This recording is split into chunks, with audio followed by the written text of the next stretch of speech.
Hello. പൊന്മാൻ എന്ന ചിത്രത്തിൻ്റെ 4-ാം ദിവസത്തെ കേരള ബോക്സ് ഓഫീസ് കളക്ഷൻ റിപ്പോർട്ടാണ് ഇന്നൊരു വീഡിയോ ഭാഗത്ത്.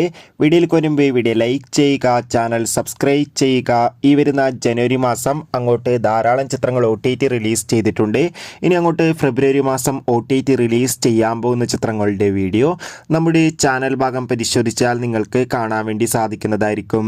ബേസിൽ ജോസഫ്, ലിജുമോൾ ജോസ് എന്നൊക്കെ പ്രധാന കഥാപാത്രങ്ങളായ ചിത്രമായിരുന്നു പൊന്മാൻ. ചിത്രത്തിന് അത്യാവശ്യം ഒരു ആവറേജ് അഭിപ്രായം തന്നെയാണ് പുറത്തുവന്നുകൊണ്ടിരിക്കുന്നത്. അതുകൊണ്ട് തന്നെ ഏവരുമേറെ ആകാംക്ഷയോടെയാണ് പൊന്മാൻ എന്ന ചിത്രത്തിൻ്റെ ഓരോ ദിവസത്തെ ഓരോ കളക്ഷൻ റിപ്പോർട്ടും അറിയാൻ വേണ്ടി കാത്തിരിക്കുന്നത്. ഫൈനലി പൊന്മാൻ എന്ന ചിത്രത്തിൻ്റെ 4-ാം ദിവസത്തെ ഏറ്റവും പ്രധാനപ്പെട്ട കേരള ബോക്സ് ഓഫീസ് കളക്ഷൻ റിപ്പോർട്ടൊക്കെ പുറത്തുവന്നിരിക്കുകയാണ്.